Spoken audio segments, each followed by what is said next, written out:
Hi everyone, so one more time I'm going to go back and finish out the previous video. In the previous video, we had run into an issue where, let me see if I can find the correct tab here. EbscoHost, here he is. So I looked up this particular professor. EbscoHost had a citation function where you just hit the cite button and it cites the source for you. And it had a warning label on there, and it's a warning you should always keep in mind. Pay attention to dates, capitalization, personal names, etc. So I don't discourage students from using a citation engine on the computer and hitting the cite button, whether that's through EasyBib or some other website. It's fine with me. But don't just blindly copy and paste whatever the computer comes up with. Always kind of just read through, look at it really quick. It takes 30 seconds to look at it and make sure that it's actually correct. So what the computer system had done is it had L comma A as this guy's name, and then it had separated it into two different authors. It thought that this is one name actually. It thought that this was two different authors. So the computer engine couldn't quite read his name or figure out his name, and so it cited it incorrectly. Okay, so this guy was actually a former professor who received his doctorate from the University of Michigan. So El Sayed Al Aswad. I'm not the best at my Arabic, but that's who he is. And it never hurts to double check. If something looks a little bit odd on that citation, to just look up and double check. But it actually, so it should not have been, this should have been his last name, right? Both together, okay?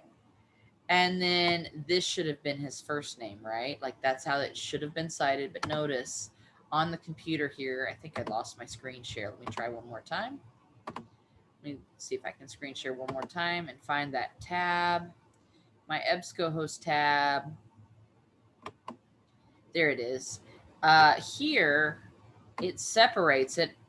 It thinks that it's two different people, perhaps, and then actually when you go not to the PDF full text, you'll notice here it's one person, right?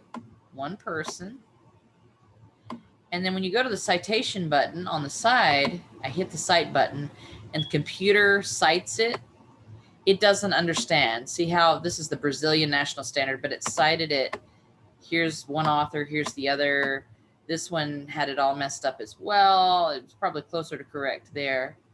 And then here's the APA style. They just had L comma A and then someone else. The computer didn't understand this person's name correctly. So it cited most of it correctly. All of the rest of this is actually okay. But these are things you need to always double check for. If you do, just hit the cite button on any website, including not just EbscoHost, but EasyBib. Pay special attention to personal names, capitalization, and dates, because sometimes the computer will mess these up. And it's really easy for your teacher to spot it.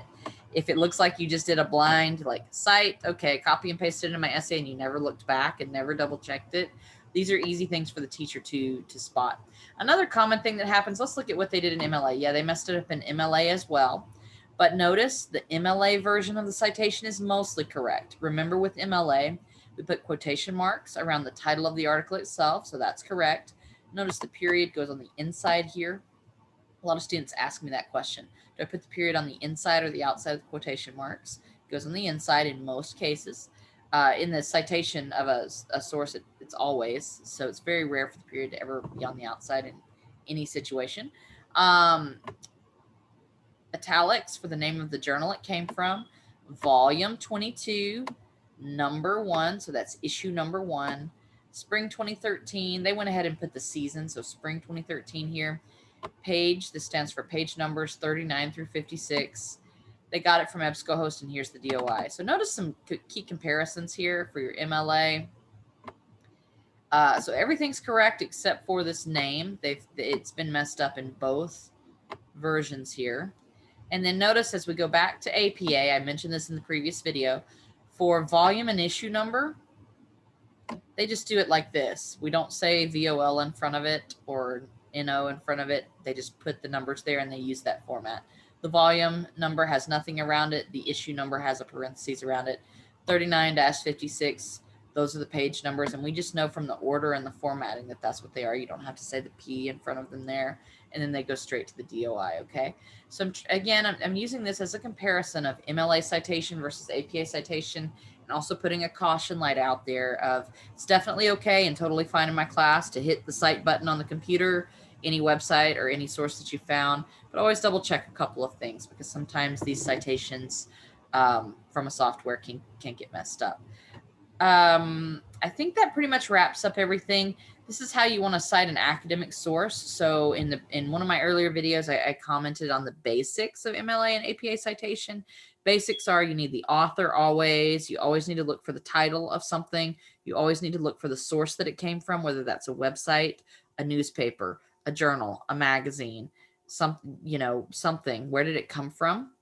And then you always want to keep track of the date. The publisher, in some cases, a lot of times nowadays, they're allowing you to drop the name of the publisher if it kind of matches or it's consistent with other information that's presented. So you'll notice no publisher was mentioned on this one or on the other one, okay? And that's because of a rule that says that if the publisher has already been named in the previous information, you don't have to include it a second time. So, for example, Domes probably is published by a company called Domes or something like that. Okay, so the general basics of it, you always have the author, you always have the title of the article, you always have a source that it came from, whether that's a book, a journal, whatever. You always have a date and you always have a URL or a DOI, as I explained in a previous video. How do I get to it online? How do I access this? Those are the basics. When we have our academic sources, especially, and in some cases, newspaper sources, like newspapers like the New York Times will have volume and issue numbers as well. You want to try, if with those academic sources, to add these extra pieces of information: the volume number, the issue number, the page range. And again, if there is a publisher who's a little bit different, you might indicate that person or that organization as well. So that concludes the video there. I just wanted to wrap that up. As always, feel free to contact me with any questions. Happy to help. Have a great day, guys.